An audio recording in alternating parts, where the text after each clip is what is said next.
Hola, soy Loic Martínez Normand, profesor de la Escuela Técnica Superior de Ingenieros Informáticos de la Universidad Politécnica de Madrid.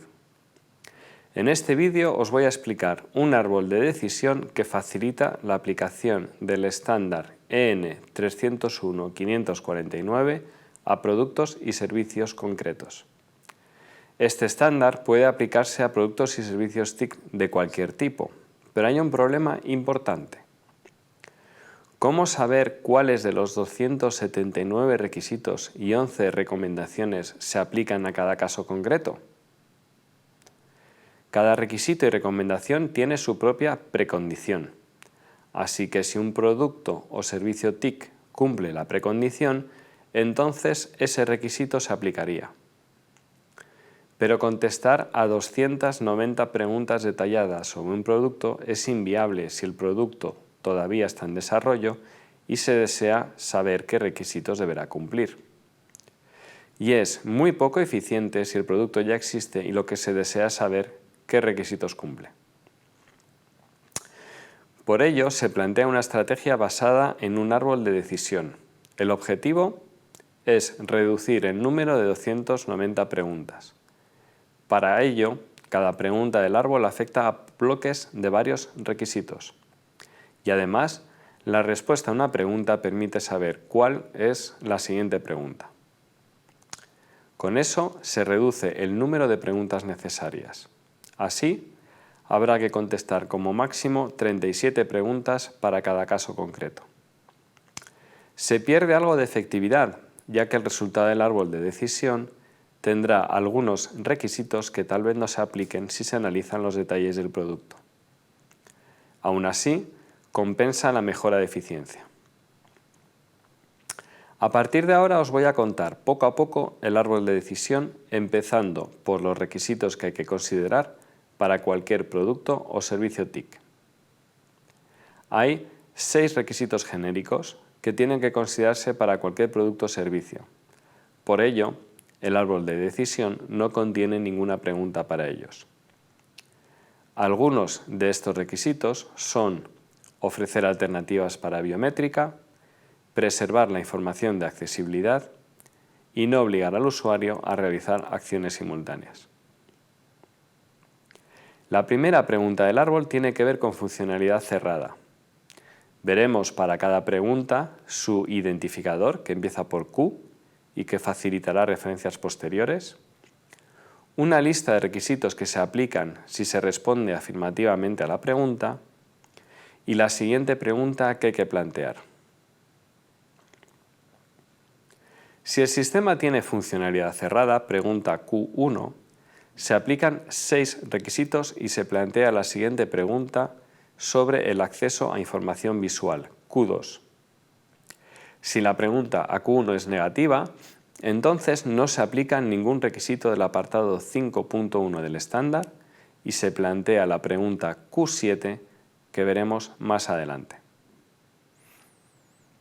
Si se cumple Q1, se pregunta si se requiere acceso a información visual, Q2, con una pregunta adicional si el acceso no visual está basado en sonido, Q3, y que veremos enseguida. Por otro lado, también hay requisitos específicos si hay que dar acceso al teclado, Q6. Si el sistema cerrado proporciona información sonora para facilitar el acceso no visual, pregunta Q3, hay 5 requisitos aplicables sobre la calidad de esa sanidad sonora, un requisito más si se muestra información en pantalla, Q4, y otros 8 requisitos sobre síntesis de voz si la salida sonora es de voz, pregunta Q5. El siguiente bloque de preguntas trata sobre controles interactivos llamados elementos accionables en el estándar. Si el sistema tiene elementos accionables, Q7, se aplican 2 requisitos sobre la forma de accionar esos botones y la necesidad de que puedan ser detectados sin ser activados. Y si alguno de esos controles tiene varios estados, Q8, entonces se aplican requisitos relacionados con la posibilidad de conocer su estado por varios canales. El siguiente fragmento de árbol trata con sistemas que permiten la comunicación por voz. En ese caso, pregunta Q9, se aplican requisitos relacionados con la calidad de la comunicación y con la obligación de ofrecer comunicación en texto en tiempo real, RTT. Para este tipo de comunicación hay requisitos específicos que veremos enseguida, Q10. Si el sistema proporciona además comunicación de vídeo, Q13, entonces deberá cumplir con 5 requisitos necesarios para comunicación por lengua de signos y para lectura labial. También se incluye un requisito adicional que depende de una pregunta que veremos en la parte de RTT, Q12. En cuanto a la comunicación RTT Q10, deberá cumplir 4 requisitos sobre presentación de información, interoperabilidad y tiempos de respuesta. Si el sistema puede enviar y recibir RTT Q11, tendrá que dar acceso a esa información visualmente y, si no es cerrado, de forma programática. Finalmente, si el sistema proporciona información sobre el hablante, Q12, entonces deberá informar sobre quién está comunicándose por RTT. Esta es la primera vez que se reutiliza la respuesta a la pregunta Q1 de funcionalidad cerrada. Con ello se reduce el número de preguntas que se plantean en el árbol. Esto va a ocurrir varias veces en el árbol, casi siempre con esta pregunta Q1. Pasemos ahora a los sistemas con capacidades de vídeo. Si el sistema TIC puede reproducir, editar o grabar vídeos, pregunta Q14, entonces se aplica un primer requisito sobre controles para activar subtítulos y audiodescripción. Si además el sistema reproduce vídeo con audio sincronizado, Q15, entonces se aplican 4 requisitos relacionados con subtítulos y audiodescripción. Y si el sistema muestra los subtítulos, Q16, entonces hay 2 requisitos adicionales. Finalmente, si el sistema TIC transmite, convierte o graba vídeo, Q17, tendrá que preservar la información de subtítulos y audiodescripción. El siguiente bloque de preguntas del árbol está centrado en el hardware. Si el sistema TIC es hardware o tiene hardware, pregunta Q18, entonces se aplican 2 requisitos genéricos de accesibilidad hardware. Luego hay 3 requisitos aplicables si el hardware permite reproducir voz, como los altavoces o auriculares, Q19, y 2 más si está diseñado para estar cerca del oído, Q20, como un teléfono. Por otro lado, si se trata de un sistema estacionario, es decir, que está fijado en el suelo o una pared y no se puede mover, Q21. Habrá una serie de requisitos de accesibilidad para personas con movilidad reducida que veremos enseguida. Y también hay 4 requisitos específicos si el sistema tiene elementos accionables de forma mecánica, Q27. Con respecto a la accesibilidad para movilidad reducida, hay primero 3 requisitos que se aplican si es un sistema estacionario, Q21. Y luego hay varios grupos de requisitos que dependen de las características físicas del sistema estacionario. Hay 2 requisitos si el sistema no obstruye el acceso, Q22, y 5 requisitos cuando el sistema tiene alguna obstrucción, Q23.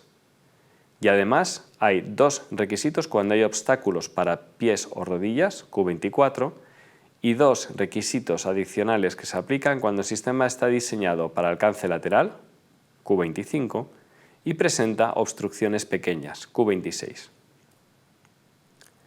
Con esto terminan los requisitos relacionados con hardware y pasamos al siguiente fragmento del árbol de decisión que tiene que ver con la web y con documentos digitales.